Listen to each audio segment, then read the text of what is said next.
Namibia के खिलाफ मिली जीत के बाद भारत ने किया पाकिस्तान को बुरी तरीके से कंफ्यूज। सूर्य कुमार यादव के फैसले ने टीम इंडिया को जिताया और साथ ही साथ पाकिस्तान को डराते हुए पूरे पाकिस्तान में हड़कंप मचाया। हेलो दोस्तों, welcome back to the cricketology. Well, जिस तरीके से भारतीय टीम ने नामीबिया के खिलाफ मुकाबला दिल्ली में जीत दर्ज किया है, इस जीत को देखते हुए पाकिस्तानियों की जो कंफ्यूजन है वो और भी ज्यादा बढ़ चुकी है और वो लोग सोच नहीं पा रहे हैं कि इंडिया के खिलाफ किस तरीके की प्लान बनाया जाए, किस तरीके से प्लान नहीं बनाया जाए। दरअसल आप सभी को पता होगा कि मैच के एक दो दिन से पहले ही, और खासकर जब इंडिया और पाकिस्तान जितना बड़ा मुकाबला होता है तो कुछ ना कुछ एनालिसिस होने लगती है कि कौन से प्लेयरों पर ज्यादा ख्याल रहेगा, कौन से खिलाड़ी को जो है वो ज्यादा हम देखेंगे कि इसको हैंडल कर लेंगे तो मुकाबला निकल जाएगा, उसको हैंडल कर लेंगे तो मुकाबला निकल जाएगा। लेकिन कप्तान सूर्य कुमार यादव और मैनेजमेंट ने मिलकर जो है वो पाकिस्तान को इतना कंफ्यूज कर दिया है अभी से कि पाकिस्तान सोचने के लिए भी मतलब एक वक्त दिमाग नहीं लगा पा रहा है कि आखिर अब हमारा यहां से होगा क्या और हम चीजें अगली करेंगे क्या। दरअसल इंडिया और पाकिस्तान का मुकाबला इस संडे यानी 15 तारीख को होना है और अब से केवल एक दिनों का वक्त बचा हुआ है। आज 13 तारीख है, टीम इंडिया जो है वो ट्रैवल श्रीलंका करने वाली है। कल जो है वो टीम इंडिया का एक ऑप्शनल प्रैक्टिस डे होगा और परसों जो है वो इस मुकाबले को खेला जाएगा और परसों इस मुकाबला को खेला जाएगा। लेकिन उससे पहले पाकिस्तान में अभी जो है वो हड़कंप मच चुका है। हड़कंप जो है वो कुछ खिलाड़ियों को लेकर मच चुका है, वो खेलेंगे नहीं खेलेंगे, और पाकिस्तान इसी में जो है वो पूरा कंफ्यूज हो चुका है। खेलेंगे नहीं खेलेंगे, खेलेंगे नहीं खेलेंगे, इसके खिलाफ प्लान बना जाए, उसके खिलाफ प्लान बना जाए, मतलब पूरे पाकिस्तान में जो है वो कंफ्यूजन हो चुकी है।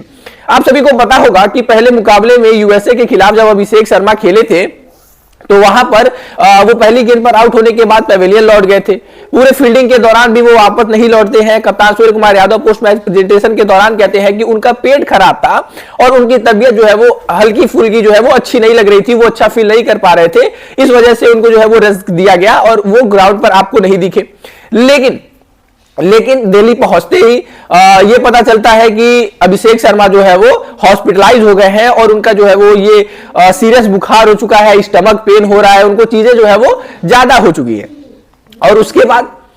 बाद क्या होता है कि 2 दिनों हॉस्पिटलाइज रहने के बाद जब अभिषेक शर्मा डिस्चार्ज होते हैं तो तिलक वर्मा ये कहते हैं कि तिलक वर्मा जो है वो अच्छे दिख रहे हैं और आई होप वो आपको नामीबिया के खिलाफ भी कुछ शायद मुकाबले खेलते हुए दिख सकते हैं और हम वो मैच के वक्त डिसाइड करेंगे। यानी तिलक वर्मा ने यहां तक चीजें कंफर्म कह दी कि अभिषेक शर्मा जो है वो आपको मुकाबले खेलते हुए नजर आएंगे। वहीं पर एक तरफ जब वरुण चक्रवर्ती से पूछा जाता है तो वरुण चक्रवर्ती कहते हैं कि मैंने जहां तक अभिषेक शर्मा से बातें की और जितनी मैंने जानने की कोशिश की उसकी तबीयत के बारे में, जितनी मैंने उसके बारे में बातें की, तो वो बिल्कुल भी रेडी है खेलने के लिए और आपको पाकिस्तान के खिलाफ भी वो मुकाबला खेलता हुआ दिख सकता है। मैंने जिस तरीके से उसके हालचाल लिए, जिस तरीके से मैंने उससे बातें की, तो वो बिल्कुल भी फिट एंड फाइन दिख रहा है, कोई भी और कहीं से भी दिक्कतें नजर नहीं आ रही है। लेकिन टॉस के वक्त क्या होता है, टॉस के वक्त जब कप्तान सूर्य कुमार यादव आते हैं और जब प्लेइंग 11 बताई जाती है कि कौन से खिलाड़ी अंदर आए, कौन से बाहर गए या फिर सेम प्लेइंग 11 है, तो वहां पर सूर्य कुमार यादव सबको कंफ्यूज कर देते हैं। सूर्य कुमार यादव यही सिर्फ नहीं कहते हैं कि अभिषेक शर्मा इस मुकाबले से बाहर है, बल्कि सूर्य कुमार यादव ये बयान देते हैं और वो कहते हैं कि देखिए अभिषेक शर्मा ना सिर्फ इस मुकाबले से बाहर है बल्कि अभी ये कुछ भी कहा नहीं जा सकता है कि अभिषेक शर्मा जो है वो आपको खेलते हुए नजर आएंगे या फिर नहीं 1-2 मुकाबलों में। यानी अभिषेक शर्मा ने ये चीजें, अभिषेक शर्मा को लेकर ये चीजें क्लियर की गई सूर्य कुमार यादव के द्वारा कि अभी ये कंफर्म नहीं है कि वो पाकिस्तान के खिलाफ मुकाबला खेलेंगे या फिर नहीं खेलेंगे। वहीं पर संजू सैमसन क्योंकि आते हैं तो संजू सैमसन ने ताबड़तोड़ जो है वो तबाही मचाई। 8 गेंदों पर 22 रन बंदे ने बनाए, 3 छक्के लगा दिए थे, 1 चौका लगा दिया। उन्होंने कल की मैच में जो है वो फिनोमिनल फॉर्म में थे लेकिन जल्दी ही आउट हो गए। और उसके बाद एक और जो चेंज किया गया, अर्शदीप सिंह से जो है वो 3 ओवर करवाए गए। अर्शदीप सिंह से 3 ओवर, और वो भी जब आपके लिए फ्रंट लाइन पेसर हो, जो आपके लिए T20 में सबसे ज्यादा विकेट लेने वाले गेंदबाज हो, और हार्दिक पांड्या के 4 ओवर करा देने, साथ ही साथ शिवम दुबे को गेंदबाजी में लाना, लेकिन अर्शदीप सिंह से पूरा ओवर ना करवाना, ये चीजें जो है वो सोच कर पूरे पाकिस्तानी मीडिया में जो है वो बवाल सा मच गया है। दरअसल मैं बता दूं कि यहां पर जो है वो कंफ्यूज किया गया है कि क्या कुलदीप यादव खेलेंगे या फिर अर्शदीप सिंह खेलेंगे, क्योंकि जहां पर यह मुकाबला होना है वहां पर स्पिन कंडीशन ज्यादा है और इस वजह से